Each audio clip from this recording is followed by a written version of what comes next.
Bismillah, alhamdulillah, wassalatu wassalamu ala rasulillahi wa ala alihi wa sahbihi wa mawalahu wa ba'd. Ikhwan dan akhwat sekalian, a'azzani Allahu ayyakum.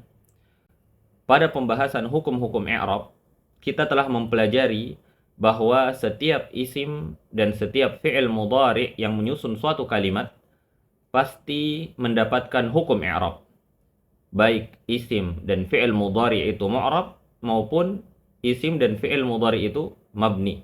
Semuanya pasti mendapatkan hukum i'rab. Adapun harf, fi'il madhi dan fi'il amr, maka la mahalla lahu minal i'rab, atau semuanya tidak mendapatkan posisi pada hukum i'rab. Kita juga telah mempelajari bahwa hukum i'rab ada 4, yaitu rafa', nasab, jar, dan jazm.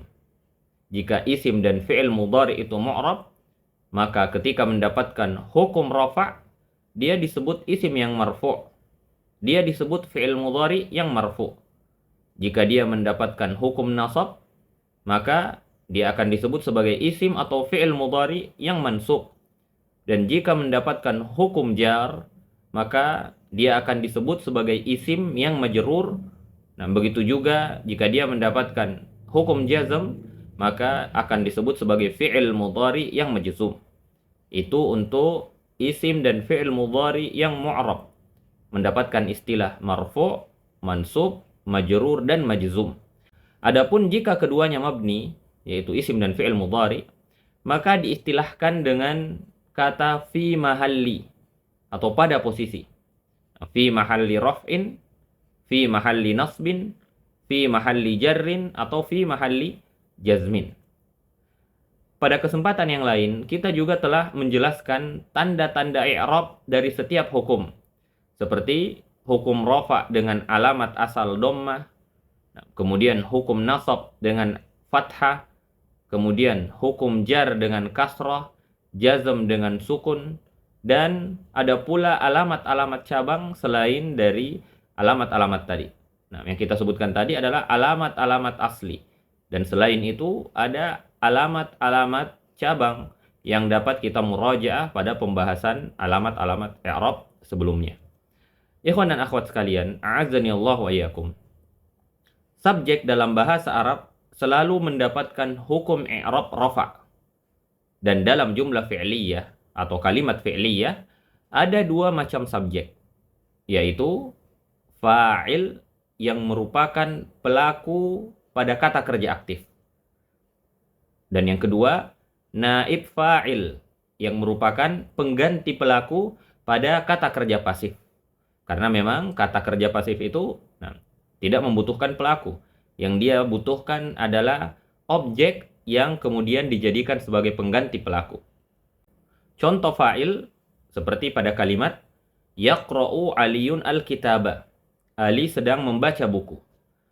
Karena kalimat ini aktif, maka aliyun adalah fa'il. Yaqra'u aliyun al-kitaba. Ali sedang membaca buku. Nah, maka kita katakan aliyun adalah fa'il yang marfu' dan alamat rafa'nya dhammah. Dan contoh naib fa'il seperti pada kalimat yuqra'ul kitabu. Yuqra'ul kitabu. Buku itu sedang dibaca. Karena jumlah fi'liyahnya pasif atau mabni lil majhul, maka di sini tidak ada fa'il. Fa'il hanya untuk kalimat yang aktif. Nah, yang ada dalam kalimat ini adalah naib dari fa'il. Naib dari fa'il atau pengganti fa'il. Maka al-kitabu dalam contoh ini, yuqra'ul kitabu, buku ini telah dibaca, adalah naib fa'il yang marfu dan alamat rafa'nya dhammah. Al-kitabu naib fa'il marfu dan alamat rafa'nya dhammah. Wa alamat raf'ihi dhammah. Ikhwan dan akhwat sekalian, a'azzani Allah wa iyyakum. Ada beberapa hal yang perlu difahami tentang fa'il dan naib fa'il ini. Yang pertama, kita harus memahami bahwa setiap kata kerja atau fi'il pasti memiliki fa'il atau naib fa'il. Ketika kita melihat ada kata kerja dalam susunan kalimat, maka di situ pasti ada fa'il atau naib fa'ilnya. Setelah mengi'rab fi'il tersebut, yang pertama kita lakukan harus mencari mana fa'il atau mana naib fa'ilnya jika seandainya kalimatnya pasif. Itu yang pertama. Yang kedua, fa'il dan naib fa'il pasti selalu terletak setelah fi'ilnya dan tidak mungkin terletak sebelum fi'il tersebut. Fa'il dan naib fa'il selalu terletak setelah fi'il atau kata kerjanya dan tidak mungkin terletak sebelum fi'il atau kata kerja. Jika ada subjek atau pelaku yang terletak sebelum kata kerja, maka itu bukan fa'il atau bukan naib fa'il, melainkan mubtada. Bisa saja subjek diletakkan sebelum kata kerja, namun itu bukan fa'il melainkan mubtada. Karena disyaratkan fa'il dan naib fa'il harus terletak setelah kata kerjanya. Dan pembahasan tentang mubtada kita akan jelaskan pada bab berikutnya.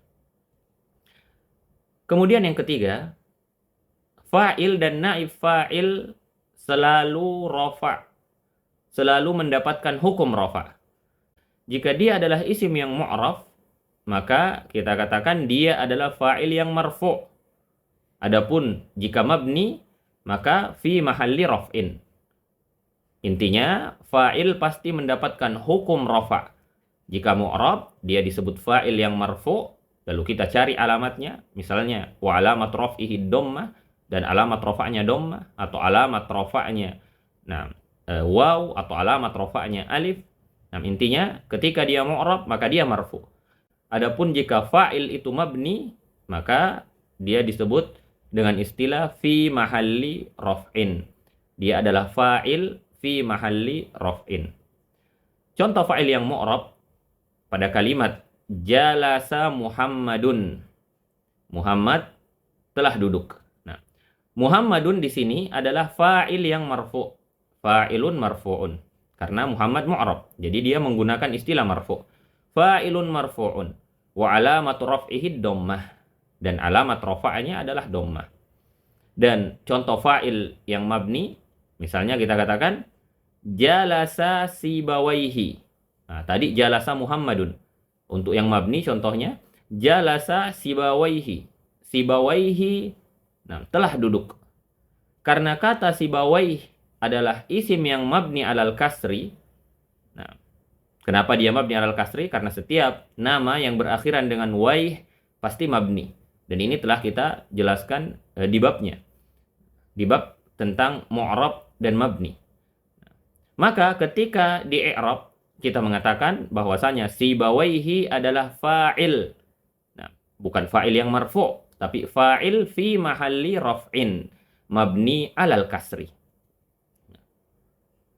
Atau pada contoh yang lain, misalnya kita katakan jalastu, saya telah duduk. Jalastu, jalasa duduk, lalu tambah domir tu artinya saya. Jalastu, saya telah duduk. Jalasa di sini adalah fi'il madhi yang mabni. Lalu tu adalah domir muttasil, kata ganti muttasil. Mabni ala dhamm, kata ganti ini mabni dengan dhammah. Tetap pada harokat dhammah karena memang semua domir pasti mabni. Lalu hukum i'rabnya bukan marfu karena dia mabni, tapi fi mahalli raf'in, pada posisi rafa sebagai fa'il. Jadi itu domir muttasil mabni ala dhammi fi mahalli raf'in, atau pada posisi rafa fa'il. Itu yang ketiga. Kemudian yang keempat, fa'il dan naib fa'il yang berupa domir, seperti contoh sebelumnya, maka harus selalu menggunakan domir muttasil tu dan teman-temannya. Karena domir ada banyak. Sebelumnya kita telah sebutkan ada domir huwa dan teman-temannya, ada domir hu dan teman-temannya, dan ada domir tu dan teman-temannya. Untuk fa'il dan naib fa'il, maka domir yang digunakan adalah domir rafa' yang muttasil, yaitu tu dan teman-temannya. Apa saja teman-teman tu? Maka detailnya akan kita pelajari pada pembahasan tasrif fi'il madhi dan tasrif fi'il mudhari. Perubahan fi'il madhi dan perubahan fi'il mudhari. Jika domirnya nampak, maka kita sebutkan bahwasanya dia fi mahalli raf'in. Nah, seperti jalastu tadi. Kita katakan tu adalah domir yang mabni ala dhamm, yang tetap pada harokat dhammah. Dia adalah domir atau kata ganti yang tetap pada harokat dhammah. Nah, yang berada pada posisi rafa' fi mahalli raf'in sebagai fa'il. Sebagaimana yang kita sebutkan sebelumnya. Karena domir termasuk kata-kata yang mabni. Nah, dan kata-kata yang mabni ketika menjadi fa'il tidak menggunakan istilah marfu, tapi menggunakan istilah fi mahalli. Jadi domir tu di situ, nah, pada kalimat jalastu adalah fa'il fi mahalli raf'in mabni ala dhamm. Adapun jika domirnya mustatir atau tidak terlihat, maka kita menggunakan istilah takdiruhu. Contoh, ajlisu, saya sedang duduk. Maka ajlisu adalah fi'il mudhari yang marfu'. Nah, dan pada poin 1 kita sudah menyebutkan bahwa setiap fi'il pasti memiliki fa'il atau memiliki naib fa'il. Nah, di sini ada fi'il mudhari, pasti ada fa'il atau naib fa'ilnya. Karena kalimatnya aktif, pasti ada fa'ilnya. Nah, lalu mana fa'il pada kata ajlisu? Di bagian akhirnya tidak ada domir yang nempel, lalu tidak ada juga nama orang. Nah, mana fa'ilnya? Fa'ilnya adalah domir mustatir atau domir yang tidak terlihat. Domirun mustatirun, domir yang tidak terlihat.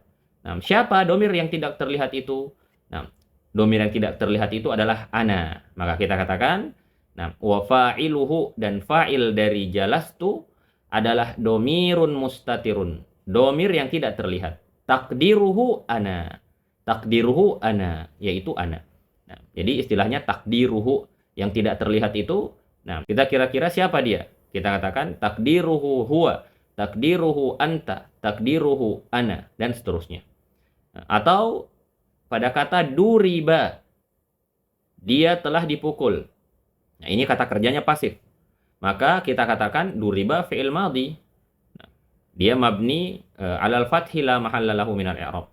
Nah, lalu mana naib fa'ilnya? Karena kalimatnya pasif.